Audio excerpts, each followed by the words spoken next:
Well, we're on a great lesson tonight. We're starting out with personal initiative. And this is a great lesson because it's the action-producing portion of this philosophy. It wouldn't make very much difference whether you understood all of the other principles or not if you didn't do something about it. Now, would it? No. In other words, the value that you're going to get out of this philosophy will not consist of anything that I will say in these lectures, not consist of anything that I put in my notes, nor anything that's in your lessons, or anything that's in any of my textbooks that you'll be reading. That's important, but the important thing is what you will do about all of this. The action you will take to start using this philosophy on your own personal initiative. Now, there are certain things, certain attributes of initiative and leadership, and I want you to start in and grade yourself on them. And there are 31 of them. I'm going to make comment on the ones that I consider of greatest importance. Incidentally, this is a grading of yourself on these qualities will be the first step toward making those qualities your own. I don't believe that I need to make much comment on number one, on a definite major purpose, because obviously if you don't have an objective in life, a major overall purpose, you haven't very much personal initiative. And that's one of the most important steps to take, is to find out what it is you want to do. Maybe if you're not sure what you want to do over a lifetime, let's find out what you're going to do this year, the remainder of this year. Let's set our goal not too high perhaps, but and not too far in the distance. If you're in a business or a profession or a job, your definite major purpose certainly could enable you to step up your income from your services, whatever your services may be. And then at the end of the year, you can review your record and reestablish your definite major purpose and step it up to something bigger, maybe to another one-year plan, or maybe to a 5-year plan. But in other words, that's the starting point of personal initiative, is to find out where you're going and why you're going there, and what you're going to do after you get there, and how much you're going to get out of it financially. You know, the majority of people in this world could be very successful if they would just make up their minds how much success they want and in what terms they want to evaluate success. There are a lot of people in this world who want a good position and plenty of money, but they're not quite sure just what kind of a position or what kind of money, how much money they want, or when they want to get it. Let's do a little thinking on that subject and grade ourselves on number one. Then on number two, an adequate motive to inspire continuous action in pursuit of the object of one's definite major purpose. Now, study yourself carefully and see if you have an adequate motive or motives. It will be very much better if you have more than one motive for wanting to attain the object of your major purpose, whatever that happens to be, or your immediate purpose. You know, ladies and gentlemen, nobody ever does anything without a motive. Well, no, let me restate that. That's not correct. No one outside of the insane asylum or a person who is off balance may do a lot of things without any motive whatsoever, but normal people move only on motive. And the stronger the motive is, the more active they become and the more apt they are to act upon their own personal initiative.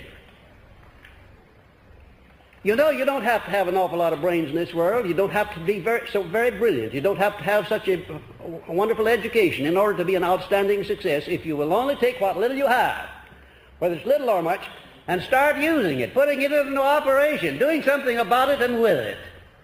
And of course that calls for initiative. And number three, a mastermind alliance, that is to say friendly cooperation at least, through which to acquire the necessary power for noteworthy achievement. Take the initiative now and find out just how many friends you have that you can call on if you were in need of something in the way of cooperation. Make a list of them. In your notes, make a list of the people that you really and truly could turn to if you needed some favor, if you needed an endorsement, if you needed an introduction, maybe if you needed to make a loan of money. And incidentally, unless you have all the money lying around that you need, the time might come when you need to make a loan. Wouldn't it be very nice to know someone that you could turn to in the case of need and get the money you need? Of course, you can always go to a bank. All you have to do is to give 4-for-1 security, government bonds, and you can get all the money you want. But there are times when you want medium sums perhaps, or you want other favors comparable to the borrowing of money. And you need to have somebody, the acquaintance of somebody cultivated so that when you turn to them for favors, you can get them. But above all, if you're aiming at anything above mediocrity, you need to have a mastermind alliance of one or more people beside yourself, who not only will cooperate with you, but who will go out of the way to help you and assist you, and who have the ability to do something that will be of benefit to you. And it's up to you to take the initiative to build those mastermind allies. You know, they don't just come along and join you because you're a good fellow. You have to lay out a plan. You have to have an objective. And you have to find the people suitable to make up your mastermind alliance. And then you have to give them an adequate motive for becoming a mastermind ally of yours. Now, incidentally, I happen to know that the vast majority of people do not have a mastermind alliance with other people. And don't be afraid to grade yourself 0 on this one if you don't have one. But next time you come to grade, don't grade 0. Grade higher than that. And the only way you can grade higher, if you grade 0 now, is to start in and find at least one mastermind ally that you can attach yourself to right now, in the beginning. Number 4, self-reliance in proportion to the nature of your major purpose. Find out just exactly how much self-reliance you have.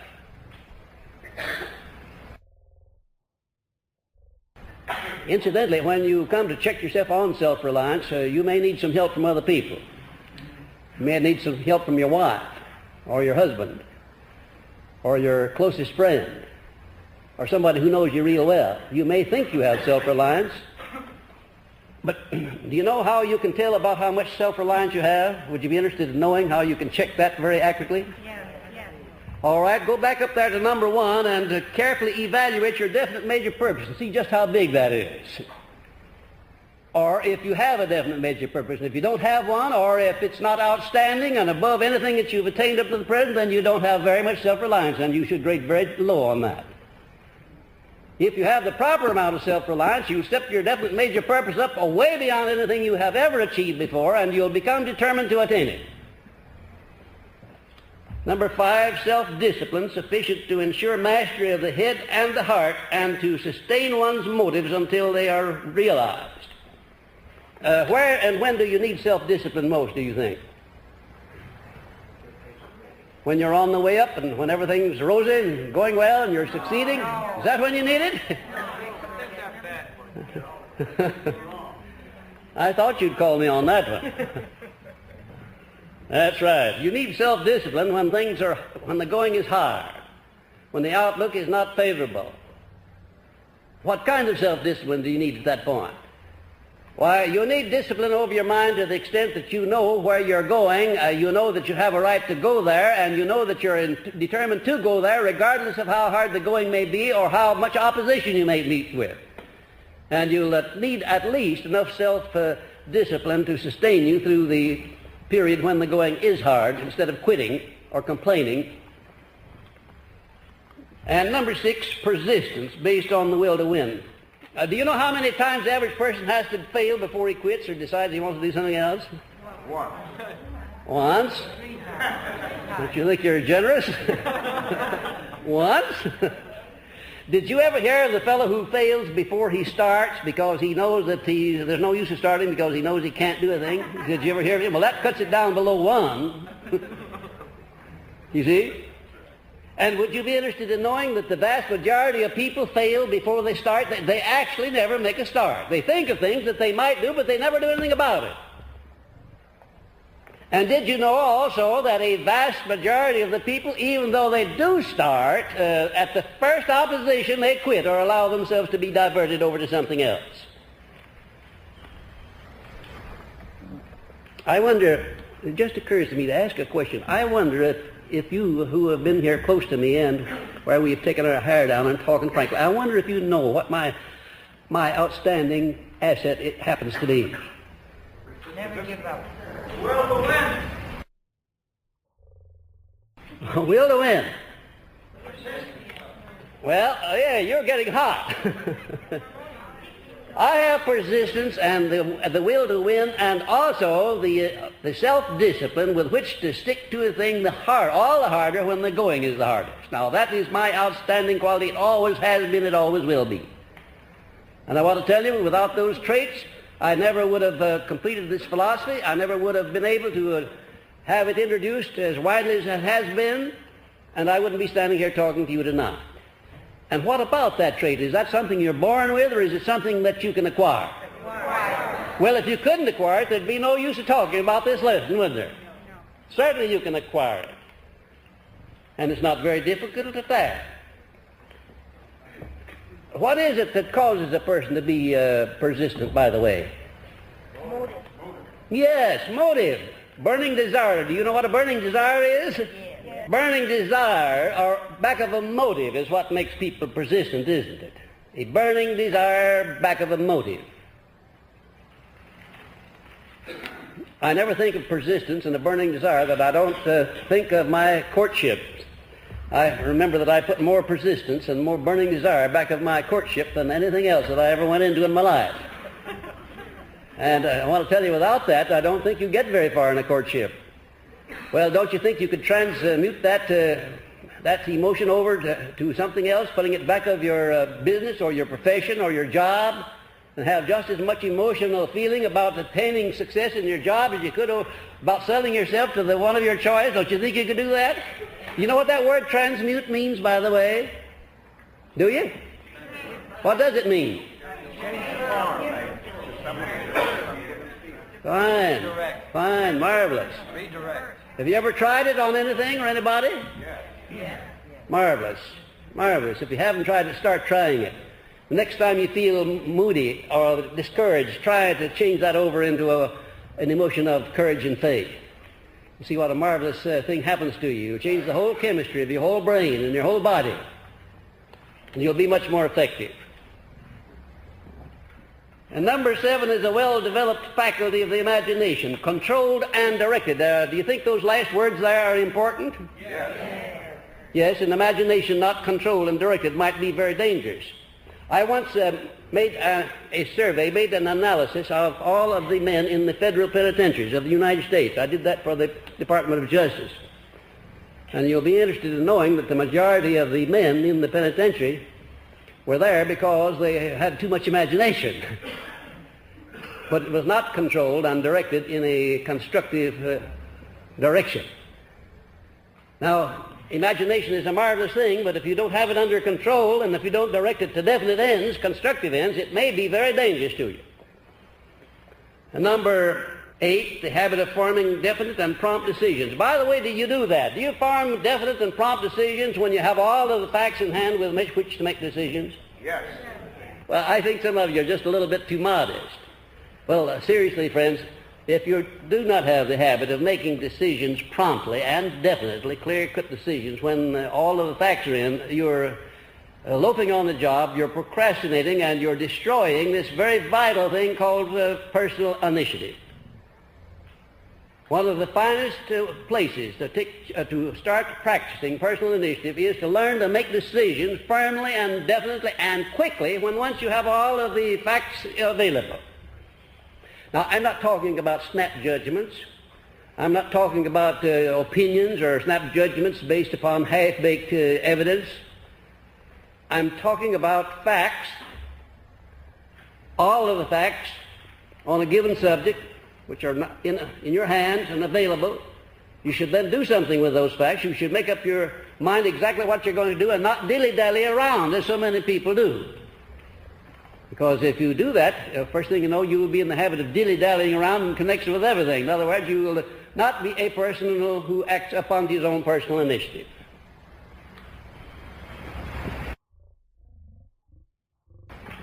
And number 9. The habit of basing opinions on facts instead of relying on guesswork. How many of you do that? How many of you rely upon facts instead of guesswork? Well, pretty truthful bunch, I think.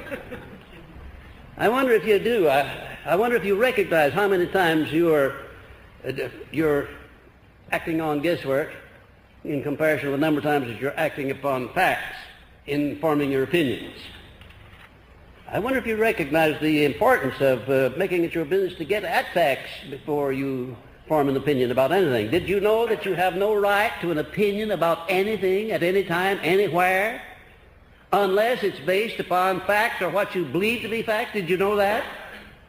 And why is that true? Would you tell me why you don't have a right to do that? Because you don't want to get into trouble. You don't want to fail. That's why. Of course, you can go ahead and have opinions, and we all do, a flock of them. You can even give them to somebody else without them asking for them, and we do that right along. But before you really and truly can safely express an opinion or have one, you must do a certain amount of research and base your opinion upon facts or what you believe to be facts. Now we'll come down to this enthusiasm one, number 10. The capacity to generate enthusiasm at will and control. Do you know how to generate enthusiasm at will? Act. Do it. Feel it. Be sincere. Conviction. Fine. What's back of all this? What happens before you start doing anything in connection with enthusiasm? Yes, you have to feel it, don't you? You have to feel the emotion of, you have to be quickened, and your mind has to be alerted with some definite objective or purpose or motive. And then you do something about that motive. You do it with words, with the expression of your face, or by some other form of action. That word action is inseparable from the word enthusiasm. You can't separate the two. Now, there are two kinds of enthusiasm. There's passive enthusiasm, enthusiasm which you feel, but you give no expression of it whatsoever. And there are times when you need that kind, believe you me. Because if you don't have that kind, you disclose to other people what goes on in your mind at times when you don't want that to happen. You take a great leader, a great executive, and while he may have a tremendous amount of enthusiasm, he'll display that enthusiasm only to whomsoever he pleases and under whatsoever circumstances he pleases. He will not just turn it on and go off and leave it. That's the way you and I do it. Or do we? That's the way the majority of people do. When they have enthusiasm, they just turn it on and blubber over in it, and they accomplish nothing.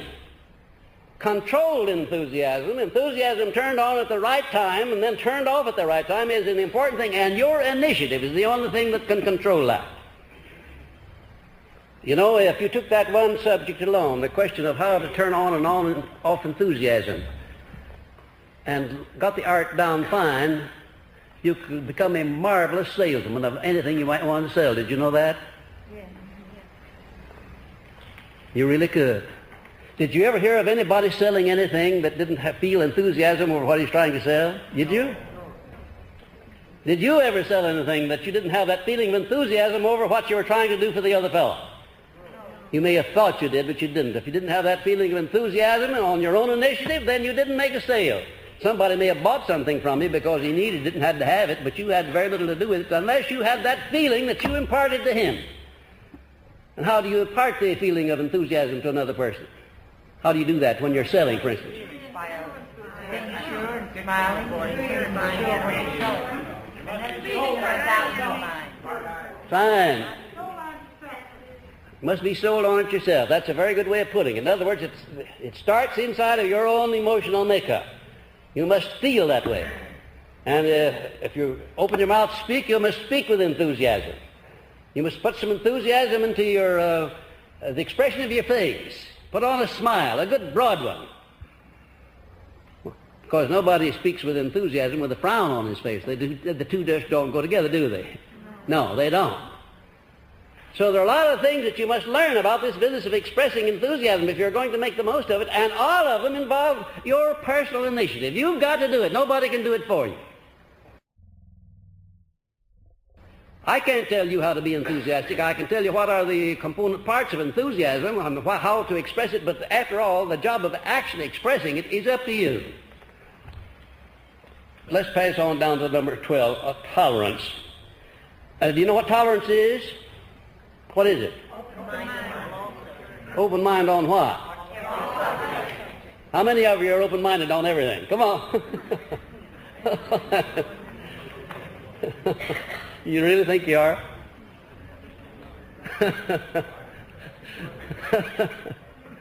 I'd hate to tell you how far off you are on that one. because you're friends of mine and I want to keep you that way. Open-minded on all subjects? I'll admit that I'm not. I'm not open-minded on all subjects. I'm open-minded on a lot of subjects, the ones I want to be open-minded on. But we shouldn't. We shouldn't have any attitude toward anybody under any circumstances unless it's based upon something to justify that attitude, or what we believe to justify it at least. Do you have any idea how much value do you deprive yourselves of all the way through life just because you close your mind against somebody you don't like, when that person might be the most beneficial person in the world to you if you only had an open mind toward him? Did you know that one of the costliest things in an industrial or a business organization is the closed minds of the people that work there? Did you know that? If you don't know that, I want you to find it out. It's the most costly thing in any business organization or in any industry, is the closed minds of the people who work there, closed toward one another, closed toward opportunities, closed toward the people they serve, and closed toward themselves. When you speak of intolerance, you often think of somebody who doesn't like the other fellow because of his religion or his politics. Well, that doesn't scratch the surface of the real meaning of this subject of intolerance. It extends to almost every human relationship. And unless you do form the habit of maintaining an open mind on all subjects, toward all people, at all times, you'll never be a great thinker. You'll never have a great magnetic personality. And you certainly will never be very well liked unless you do have an open mind. Did you know that you can be very frank with people whom you don't like and who do not like you if they know that you're sincere and that you're speaking with an open mind? Did you know that? Yeah. The one thing that people will not tolerate is to recognize that they're talking to somebody whose mind is already closed and what they're saying has no effect whatsoever, regardless of how much value there is to it or how much truth there is to it. And there are a lot of people in this world whose minds are so definitely closed on so many things that you couldn't crack the mind with a sledgehammer and you couldn't get an ounce of truth in there if you lived 100 years. They're just closed up tight, sealed, hermetically sealed.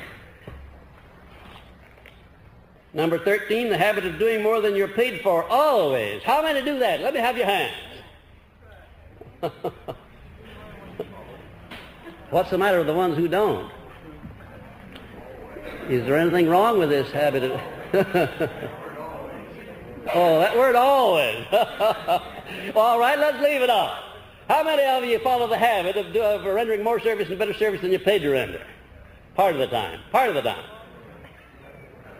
Well, that's more like it. That's more like it.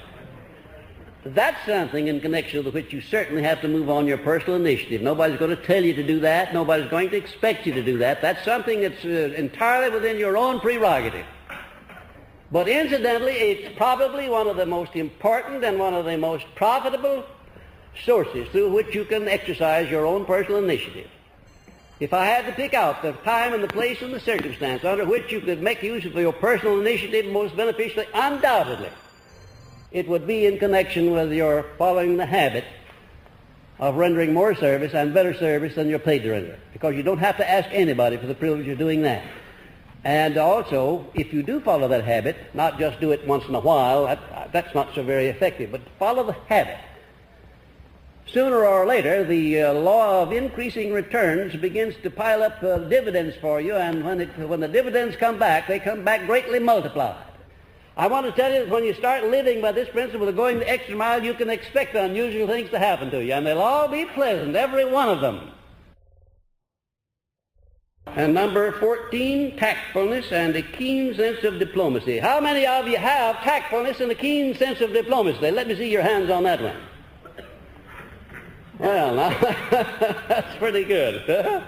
That is pretty good. Well, now, maybe that definition is a little too broad. How many of you are tactful in your conversations with people, just ordinary conversations? Tactful.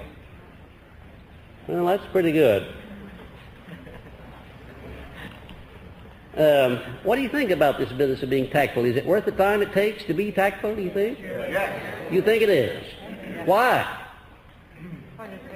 Never heard anything. Not infringing on somebody else's right. That's right. Now you're getting at it. You get the cooperation of others more easily if you're tactful. You come in and tell me that I've got to do something, and I say, well, maybe now just a minute. Just a minute. Maybe I do have to do something, but if you put it to me that way, I'm going to set up some resistance right away. But if you come in and say to me, I would very greatly appreciate it if you would do something, but you knew in the first place that you had a right to demand of me, but you didn't put it that way. One of the most impressive things that I learned from Andrew Carnegie at the very beginning of my association with him was that he never commanded anybody to do anything. Never. No matter who the man was that he requested to do something, he never commanded him. He always asked him if he would do a certain thing. Would you please do a certain thing, or will you do the other thing? And it's surprising the amount of loyalty that Mr. Carnegie had from his men.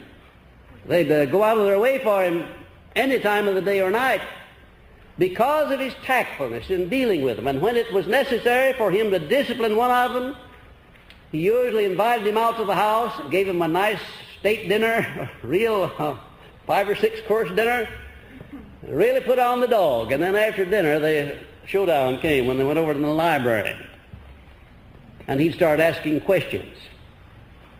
One of his chief secretaries was scheduled to become a member of his mastermind group.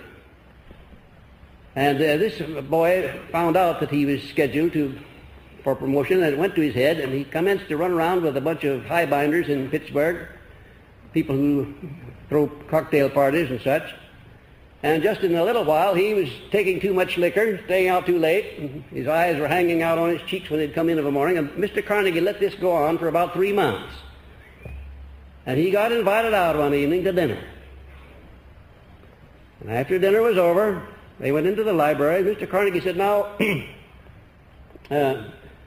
I'm sitting over there in your chair, and you're sitting over here in my chair. I want to know what you would do if you were in my place. And you had a man scheduled for an important promotion, and all of a sudden it seemed to have gone to his head, started running around with fast company, staying out late at night, drinking too much liquor, paying too much attention to everything except his job. What in the world would you do in a case of that kind? I'm anxious to know. This young man said, Mr. Carnegie, I know you're going to fire me, so you might just as well start in and get it over with. Mr. Carnegie said, oh no. If I'd wanted to fire you, I wouldn't have given you a nice dinner, and I wouldn't have brought you out to my house so I could have done that down at the office. No, I'm not going to fire you. I'm just going to have you ask yourself a question and see whether or not you're not about in a position to fire yourself. Maybe you are. Maybe you're closer to it than you realize. That man right about faced and did become one of Mr. Carnegie's mastermind group and did become a millionaire later on. It absolutely saved him from himself. Mr. Carnegie's tactfulness was out of this world. He knew how to handle men. He knew how to get them to examine themselves. It doesn't do much good for me to examine you, but it might do a lot of good if you examined yourself in connection with your faults and in connection with your virtues. Self-analysis is one of the most important forms of personal initiative that you can possibly engage in. Self-analysis. I never let a day go by that I don't examine myself to see where I've fallen down, to where I'm weak, where I can make improvements, what I could do to render more service and better service. Lord, I examine myself every day. And believe you me, this has been going on for a great number of years. And even today, I can always find some place where I can improve, where I can do something better or something more. It's a very healthy form of personal initiative, I'll assure you, and it's very interesting, too, because you finally get down to where you'll be honest with yourself. Do you have any idea how many people there are who are dishonest with themselves? It's the worst form of dishonesty that I know anything about at all. Creating alibis in your own mind to support your acts and your deeds and your thoughts, instead of examining yourself and finding out where you're weak and then bridging those weaknesses or getting somebody in your mastermind alliance to bridge them for you. Now that's personal initiative too, And it's the kind of personal initiative that most people won't engage in because it involves self-analysis and self-criticism. But which would you rather have? Would you rather have an outsider criticize you and point out your faults, or would you rather criticize yourself and find them? Yourself. Why? Well, you can be kind of confidential about it. You don't have to publicize these weaknesses that you find out, and you can get them corrected before anybody else finds out about them if you do a good job. But if you wait until somebody else has to call them to your attention, then they become public property, don't they? And they may embarrass you. They may hurt your pride. They may even cause you to build up an inferiority complex if you wait for the other fellow to have to point out your weaknesses to you. That's personal initiative too, finding out what your weak spots are, what it is that causes you to be disliked by other people, why it is you're not getting ahead as well as some of the other people, and where you know you've got just as much brains or even more than they have. Another marvelous place to take the personal initiative is to compare yourself with other people who are succeeding beyond your success. Make comparisons and analyses and to see what it is they have that you don't have. You'll be surprised to find out how much you can learn from the other fellow. Maybe the fellow you don't like very well either. You can learn something from him. If he's ahead of you, if he's doing better than you are, believe you me, you can always learn something from the man who's doing better than you're doing. Sometimes you can learn something from the fellow who's not doing as well as you're doing too. It works both ways. You may find out why he's not doing as well. Number 15, the habit of listening much and talking only when necessary. I wonder how many of you listen more than you talk. Would you give me your hands? And I've never yet heard of anybody learning anything while he's talking. Except that maybe he might learn to not talk so much.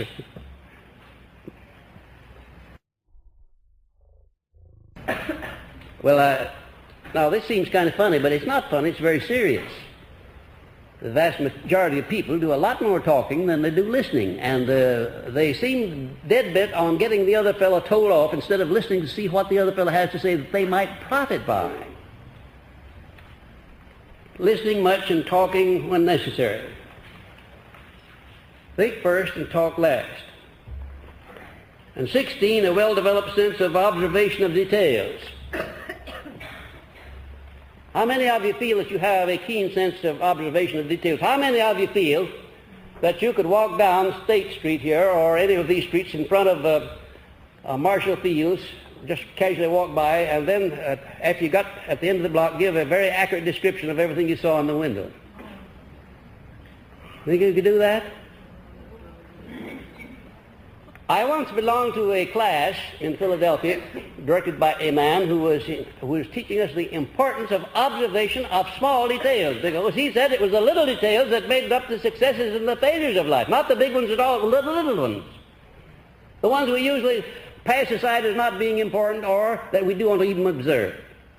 And as a part of our training, he took us out of the hall and took us down the street 1 block, crossed over the street, came up 1 block, and back into the hall. And in doing so, we passed about 10 stores, one of which was a hardware store. And in that hardware store window, I would say there was easily 500 articles.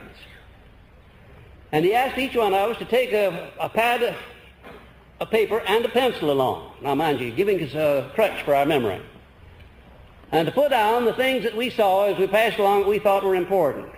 And guess how many was the greatest number of things that any of us put down going 2 blocks, 1 block down this way, across and up the other side, and covering at least 20 stores. Guess how many was the greatest number of things that any of us saw? 30, 25. You'll be surprised. The greatest number of things that anybody had down was 56. And when this man came back, he didn't have any paper, no pencil. He listed 746 and described each one of them and told what window it was in and what part of the window it was in. I didn't accept it. I had to go down after the class was over and backtracked him and checked it, and he was absolutely 100% accurate. In other words, he had trained himself to observe details, not just a few of them, but all of them. And believe you me, a good executive, a good leader, a good anything is a person who observes all the things that are happening around him, the good things and the bad things, the positives and the negatives. He doesn't just happen to notice those things that interest him. He notices everything that may interest him or may affect his interests. Attention to details. Number 18, the capacity to stand criticism without resentment. How many of you can do that? Come on, give me your hands. Now I'm going to test you another way. How many of you invite criticism that is friendly criticism from other people? How many of you invite it? You're overlooking a bet there, my friends. Those of you who didn't vote, you're overlooking a big bet. Because one of the finest things that could possibly happen is to have a regular source of friendly criticism of the thing that you're doing in life, that thing that constitutes your major purpose at least. I invite it because the things that you're doing daily that may offend other people, you think they're all right or you wouldn't be doing them. And you're going to keep on doing them if somebody doesn't call them to your attention. Is that right? Right. So you need a source of friendly criticism. It's one of the most marvelous things in the world. I'm not talking about these people who don't like you and criticize you just because they don't like you. That's no good. I wouldn't let that have any effect on me whatsoever. And on the other hand, I wouldn't pay too much attention to the person who gives me friendly criticism just because he loves me. You know, you can do yourself justice. What's damage that way? I've heard it said out in Hollywood that those stars out there, when they begin to believe their press agents, and sometimes they do, they're just about through. That's right. Well, you need to have the privilege, ladies and gentlemen, of looking at yourselves through the eyes of other people. You need that privilege. Yeah, we all need it. Because I'll assure you that when you walk down the street, you won't look the same to the other fellow that sees you as you think you look to yourself. And when you open your mouth and speak in conversation or otherwise, you don't, what registers in the other man's mind is not always what you think is registering at all. You need criticism. You need analysis. You need people to point out to you changes that you ought to make, because we all have to make changes as we go along. If we didn't, we wouldn't grow. But did you know that the majority of people resent any kind of suggestion or criticism whatsoever that differs from what they're doing? Anything at all that would change their way of doing things, they resent it. And consequently, they do themselves great damage by resenting. Friendly criticism. Someone has said that there's no such thing as constructive criticism. I can't buy that. I think there is such a thing as constructive criticism. I think it's wonderful. I think it's absolutely wonderful. Just remember that no matter what you're doing, who you are, how well you do it, you'll never get 100% approval from the crowd. Don't expect it. And don't be disturbed too much if you don't get it. Loyalty, number 20, loyalty to all to whom loyalty is due. Loyalty comes at the top of the list in my book of rules of qualifications of people that I want to be associated with. If you don't have loyalty to the people that have a right to your loyalty, you don't have anything. No matter how brilliant you are, how sharp or smart, how well educated, the smarter you are, the more dangerous you may be if you don't have loyalty. If you can't be loyal to the people that have a right to your loyalty. How many of you are loyal to the people that you're supposed to be? Well, that's grand. That's grand. I don't mean to make any of you tell lies, and I'm sure you wouldn't. But I just wanted you to check up. You see, when you start voting on something, before you do it, usually speaking, you stop to think, well, now, do I have loyalty? Do I? And if you don't have it, why, you think of the person in connection with which you don't have that loyalty, and you decide maybe to do something about it. Now, I have loyalty to people that I don't even like. But I do have a sense of obligation to them if I'm related to them in business or professionally or otherwise, or in the family circle. There are a few people there that I don't particularly like. But I'm loyal to them because I have that obligation. If they want to be loyal to me, that's all right. If they don't, that's their misfortune, not mine. I have the privilege of being loyal, and I'm going to live up to that privilege because of the values I get out of it, because I have to live with this fellow. I have to sleep with him. I have to look in the mirror every morning and shave his face. I have to give him a bath every once in a while. And, you know, I have to be on good terms with him. You can't live with a fellow that closely and not be on good terms with him. To thine own self be true, and it must follow as night to day. Thou canst not then be false to any man. And Shakespeare never wrote anything more beautiful and more philosophical than that. To your own self be true. Be loyal to yourself, because you have to live with self. And if you're loyal to yourself, the chances are you'll be loyal to your friends and your business associates. And number 23, the necessary attractiveness of personality to induce cooperation. How about this business of an attractive personality? Is it something you're born with, or is it something that you must do about on your own initiative? You can acquire it. There's only one trait, only one of the 25 factors that go to make up an attractive personality that you're born with, or not born with, as the case may be. Only one. Personal magnetism. And you can even do something about that. And certainly all of these other 24 factors, you can do something about every one of them, because they're everyone subject to cultivation through what? Personal initiative, of course. You've got to do it yourself. First of all, you've got to know how you stand on each of these points. You've got to know how you stand, and you can't always take your own word for it. You've got to get your wife or your husband or somebody else to tell you. Sometimes you have an enemy, and he'll tell you where you fall down. Did you know that enemies were good things to have once in a while? Yeah. Why? Of course. Believe you me, they don't pull punches. And if you'll examine what your enemies or those who do not like you say about you, the chances are that you might learn something of value. If nothing else, you'll learn at least to see to it that you don't let them tell the truth about you. Whatever they say is not correct, because you're going to be so straight in the road that whatever they say about you derogatory is not going to be true. That's an advantage, isn't it? So don't be afraid of enemies. Don't be afraid of people who don't like you,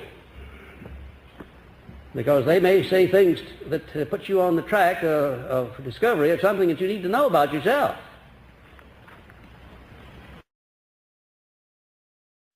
I had a salesman come in to see me some years ago, and he said that he had been with his company about 10 years. And he had made a wonderful record, had several promotions, and was up in the big money, and all of a sudden, 6 months previously, his sales began to go down. People, customers that he used to call on, that used to give him the business, would frown on him. And I noticed when he came in that he had one of these big Texas 10-gallon hats on. I said, by the way, how long have you had that hat? Well, he said, I got it about 6 months ago down in Texas.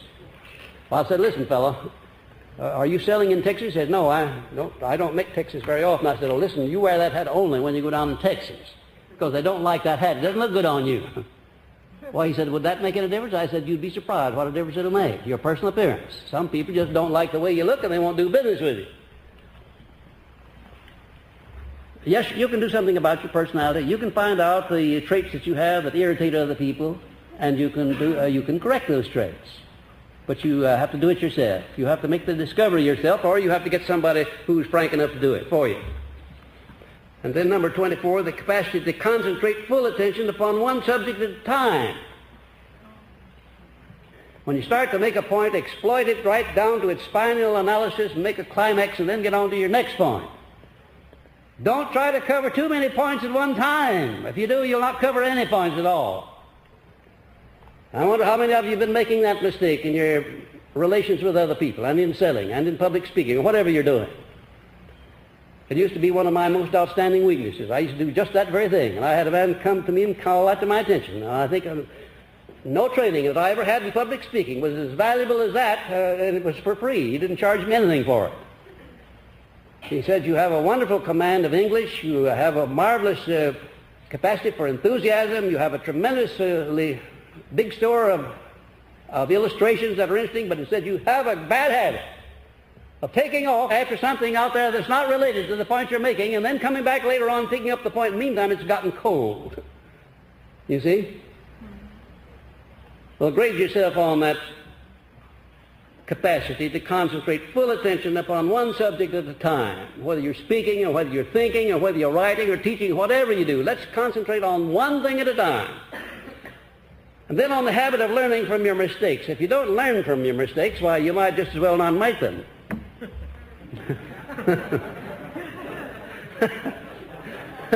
That isn't a truism. Tell me what is. I never see a man duplicating a mistake over and over again that I don't think of that old Chinese aphorism, if a man fool me once, shame on the man, but if you fool me twice, shame on me. There are a lot of people that should say shame on me because they just don't seem to learn from mistakes at all.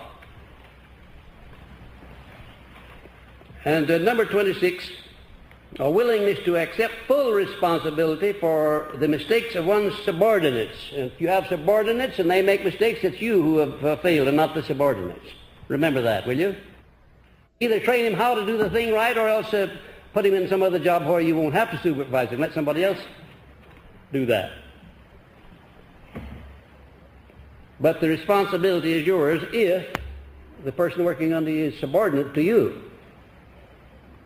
Number 27, the habit of adequately recognizing the merits and abilities of others. Don't try to steal the thunder from the other fellow. If he's done a good job, give him full credit. Give him double credit. Give him more than he's entitled to, rather than less. And a little pat on the back has never been known to hurt anybody when you know he has done a good job.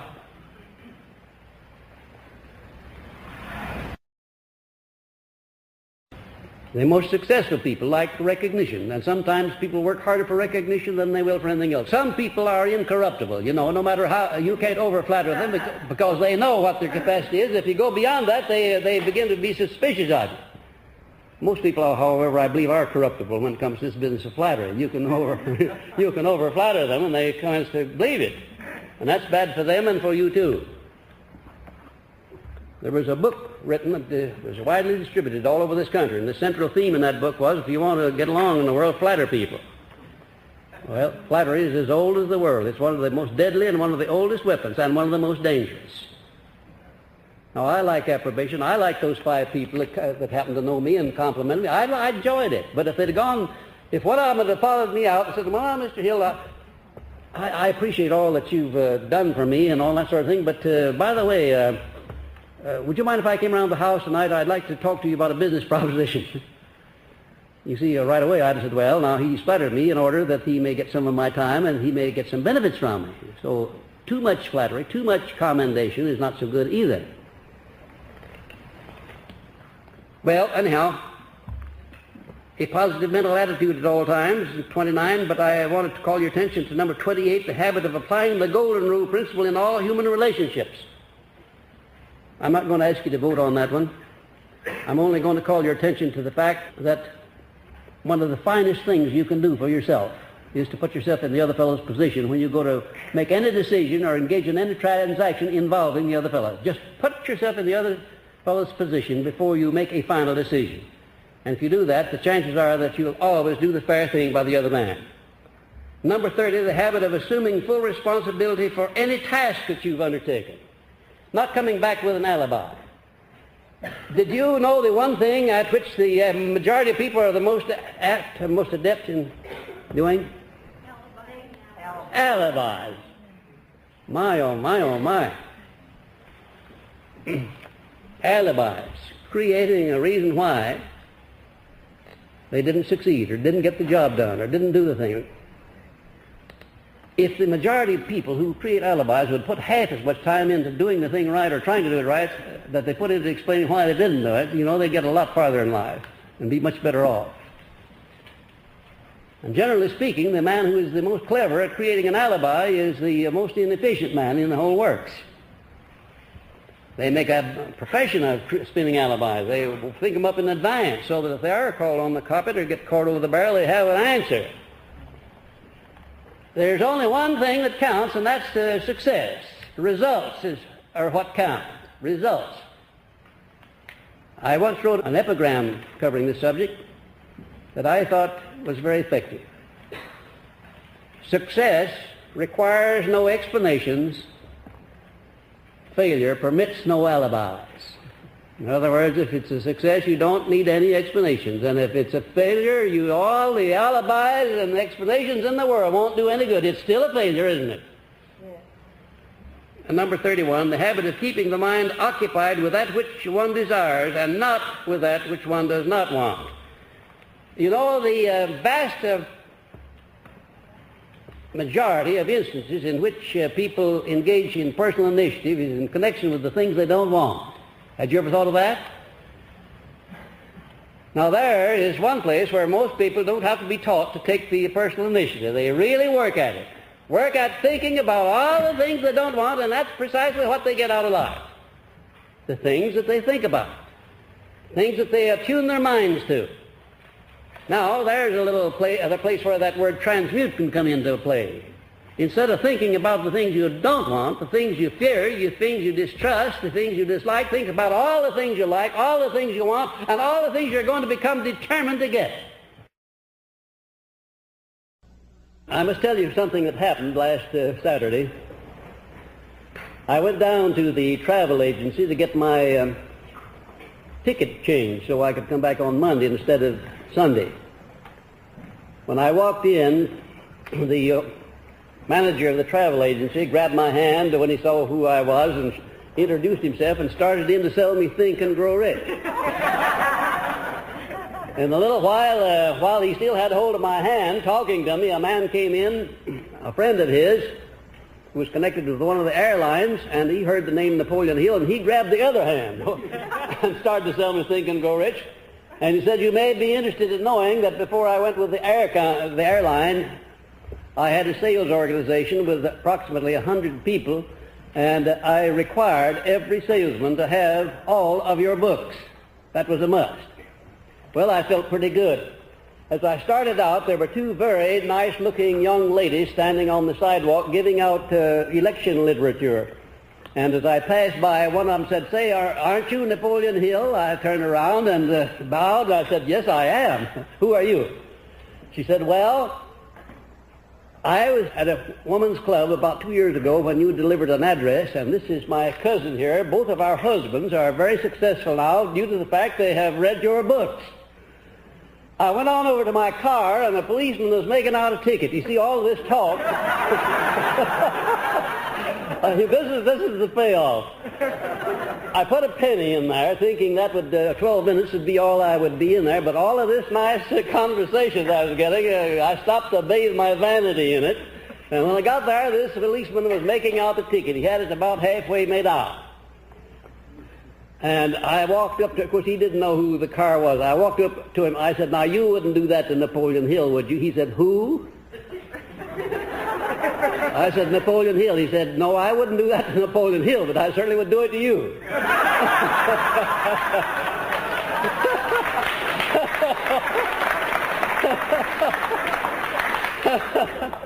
Well, I introduced myself. I took out my credit card and handed it to him and my driver's license, and he said, well, I'll be a monkey's uncle. He took the tab and tore it up, and he said, we just forget about that. And he said, you may be interested in knowing that I'm on the Glendale police force as a result of reading your book, Think and Grow Rich.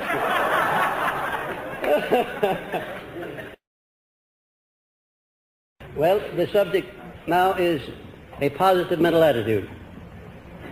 I want to call your attention to the fact that nothing constructive and worthy of man's efforts ever has been or ever will be achieved except that which comes from a positive mental attitude based on definiteness of purpose and activated by a burning desire and intensified until the burning desire is elevated to the plane of applied faith. Now, here are 5 steps, 5 different conditions of the mind, all of which lead up to a positive mental attitude. Take number 1, for instance, wishes. Everybody has a stock of wishes. They wish for this, they wish for that, and they wish for the other thing. We all have wishes. Well, nothing very much happens when you just wish for things, does it? No. Nothing happens. Well, then you go a little bit further and you become curious. You put in a lot of time through idle curiosity. And do you think anything ever happens worthwhile in connection with the expression of idle curiosity? However, you can and you do consume a lot of time oftentimes with idle curiosity, don't you? You put in a lot of time oftentimes studying what your neighbors do or do not do, what your competitors do or do not do, just out of idle curiosity. Well, that's not it, leading to a positive mental attitude. Then a step above that, you have hopes. Your wishes now have taken on a more concrete form. They become hopes, hopes of achievement, hopes of attainment, hope of accomplishment, hopes of accumulation of things that you want. Well, just a hope by itself is not very effective, is it? Because we all have a flock of hopes, but not all of us who have hopes have success. We just hope for success. It is, however, better than wishing for it, isn't it? Well, what is the difference between a hope and a wish? Well, a hope is Yes, that's right. A hope is it's beginning to take on the nature of faith, isn't it? That's the idea. You're transmuting a wish into that very desirable state of mind known as faith. Then you come on, you step up your mental attitude to where your hopes are transmuted into something else, known as a burning desire. Now, is there any difference between a burning desire and an ordinary desire? yes. That's right. A burning desire is an intensified desire based upon hope, based upon definiteness of purpose. How does one go about developing a burning desire for anything?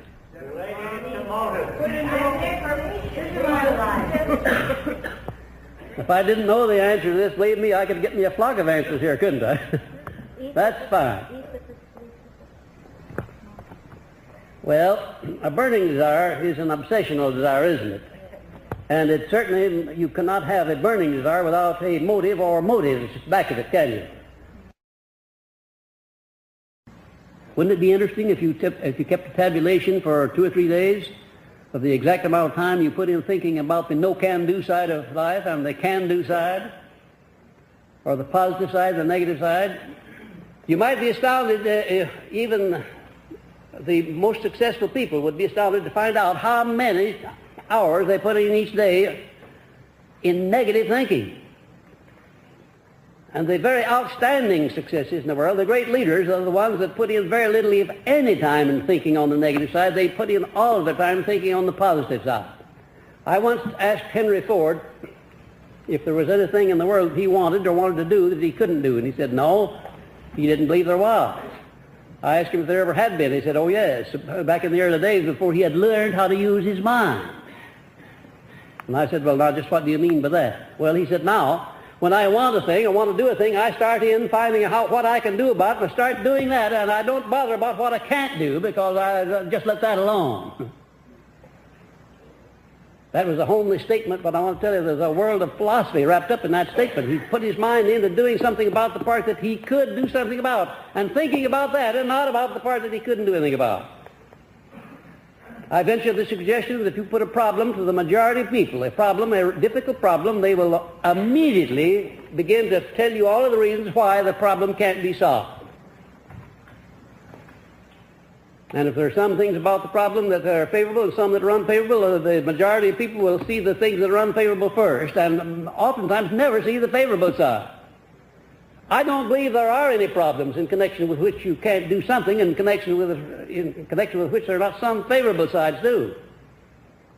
I can't think of a single problem that could confront me that wouldn't have a favorable side to it. If nothing else, the favorable side would consist in the fact that I would say that if it's a problem I can solve, I will solve it, and if it's a problem I can't solve, I'll not worry about it. And that's something. But the majority of people, when they're confronted with difficult propositions or problems that they can't solve, they start worrying, and then they go into what kind of a state of mind? Negative state of mind. And do you ever accomplish anything worthwhile when you're in that state of mind? No, you don't. You're only muddying the water when you make your mind negative. You never accomplish anything worthwhile. You have to learn to keep your mind positive all the time when you want to do things worthwhile. Does a positive mental attitude attract opportunities, or does it repel them? Does a negative mental attitude attract favorable opportunities for you, or repel them? It repels them, doesn't it? Definitely. And does that repelling of opportunities have anything to do with your merit or right to have opportunities? Nothing whatsoever. Absolutely not. You may be just, you may have the right to all of the good things in life.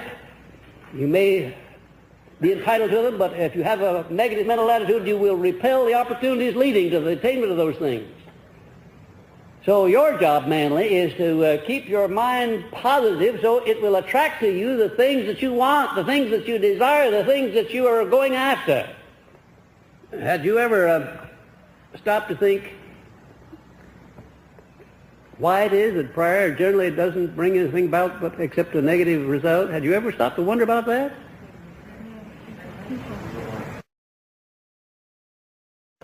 You know, I believe that's the biggest stumbling block of most people in all religions, is they don't understand why prayer sometimes brings the negative results, or why it generally brings negative results. You couldn't expect anything else, because there's a law that governs that. And the law is that your mind attracts to you the counterpart of the things of the things that the mind is feeding upon. There's no exception to that rule. It's a natural law. There's no exceptions for anybody. So if you want to attract through prayer or otherwise the things that you desire, you have to make your mind positive. You not only have to believe, but you have to put action back of that belief and transmute it into faith, applied faith. And you can't have applied faith in a negative state of mind. The two just don't go together. Constructive mottos are often used by people who recognize what a powerful influence one's daily environment has on the maintenance of a positive mental attitude. The entire industrial plant of the R.G. Letourneau Company, with 2,000 employees, was positivized by placing mottos printed in large letters in all departments and changing them weekly, such as the ones that you see here. Now, those mottos were written for a purpose. Every department in that great sprawling plant of the Letourneau Company, every department had those mottos replaced there regularly, sometimes daily in the cafeteria, and in the other departments weekly. And the mottos are written in the letters a half a foot high, so that you could read them all the way across the building. And believe you me, every time they walked into their department, well, they saw that motto. By the way, we had a funny experience with them. I was standing in the cafeteria one day when the motto was placed up. See, the cafeteria was a place where all the men lined up to get their meals at noon time, and we could catch them all there at one time or another during the day. And the motto read, just remember that your real boss is the one who walks around under your hat. Now, I'd think that would be as plain as mud to anybody that would read it. It would mean that you're the real boss in final analysis. But I heard a man let out an Indian yell, and he said, boy, that's what I've always said. I've always known that my foreman was a louse.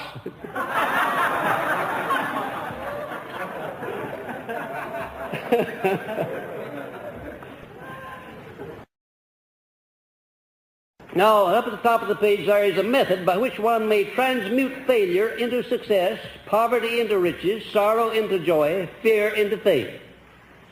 The transmutation must start with a positive mental attitude, because success, riches, and faith do not make bedfellows with a negative mental attitude. The transmutation procedure is simple. Now, here it is. And you can very well afford to come back to this many times and assimilate it and make it your own. Number one, when failure overtakes you, start thinking of it as if it had been a success. Do you think that would be difficult to do? Yeah. You think it would? No, it wouldn't. No, it wouldn't at all. In other words, thinking of it, what would have happened if it had been a success instead of a failure. Seeing yourself in the success side of the situation and not in the failure side. Start imagining or imaging the circumstances of the failures in your own imagination as being a success. Start also looking for the seed of an equivalent benefit which comes with every failure. And there is where you will be able to transmute the failure into success. Because every adversity, every failure, and every defeat has the seed of an equivalent benefit. And if you go to searching for that seed, you will not take a negative mental attitude toward the circumstance. You'll take a positive mental attitude, because you're sure to find that seed. You may not find it the first time you look for it, but eventually you will find it if you keep on. That's step number one. Number two, when poverty threatens to catch up with you or has actually caught up, start thinking of it as riches, and visualize the riches in all the things that you would wish to do with actual riches. Also start looking for the seed of an equivalent benefit of poverty. I remember when I was a little boy, sitting on the bank of the river down in Wise County, where I was born, just after my mother had died, before my stepmother came along. I was hungry. I didn't have enough food. I was sitting there on the bank of the river, wondering if I couldn't catch some fish and maybe fry some fish and have something to eat. And as I sat there, I don't know what caused me to do this, but I shut my eyes and looked into the future, and I saw myself going away, becoming famous, wealthy, and coming back to that very spot, charging up the river on a horse, a mechanical horse that was run by steam. I could see the steam pouring out of his nostrils. I could hear his horseshoes clicking on the rocks. It was so vivid to me. In other words, I built myself into a state of ecstasy there in that hour of poverty and need and want and hunger. Years passed, and the time came when I drove my Rolls Royce into that very spot, the car that I paid $22,500 for. I drove my Rolls Royce into that very spot. And I went back and imaged again that childhood scene where I had been there in poverty and in want and in hunger. And I said, well, I don't know whether my imaging this back in the early days had anything to do with it or not. Maybe it did. Maybe I kept alive that hope and eventually translated that hope into faith, and eventually that faith brought me not only a steam horse, but something of much more valuable and much more costly than a steam horse. Looking forward and imaging the things that you want to do, transmuting unfavorable circumstances and adversities into something that's pleasant. By that I mean switching your mind away from thinking about the unpleasant things over to something that's pleasant. And then again, number three, when fear overtakes you, just remember that fear is only faith in reverse gear. And start thinking in terms of faith by seeing yourself translating faith into whatever circumstance or things you desire. I don't suppose anybody ever escapes experiencing the 7 basic fears at one time or another. And most people experience them all the way through life. But certainly if you allow fear to take possession of you and to grip you, it'll become a habit. And it certainly will attract to you all of the things that you don't want. You have to learn to deal with fear by transmuting it or translating it or transforming it over in your mind into something the opposite of fear. In other words, faith. If you fear poverty, commence thinking of yourselves in terms of opulence and of money, and thinking of ways and means that you're going to earn that money and acquire it, what you're going to do with it after you get it. Why you can daydream, and there's no end to the daydreaming you can do. And it's far better to daydream about the money you're going to have than it is to fear the poverty that you know you already have. I'll assure you, this is no virtue and no benefit in sitting down and bemoaning the fact that you are poverty-stricken or that you need money and you don't know how to get it. I honestly believe that there isn't anything in this world that I need that money can buy or that anything else can buy that I can't get if I want it. I don't think in terms of what I can't get. I think in terms of what I can get. And I've been doing that for a long time, and it's a wonderful thing with which to condition your mind to be positive. So that when the circumstances arise where you need a positive mental action, you're in the habit of reacting in a positive way at all times rather than in a negative way. You don't get a positive mental attitude just by wishing for it. You get it by weaving a cord of the rope at a time, day by day, little at a time. You don't just get it overnight.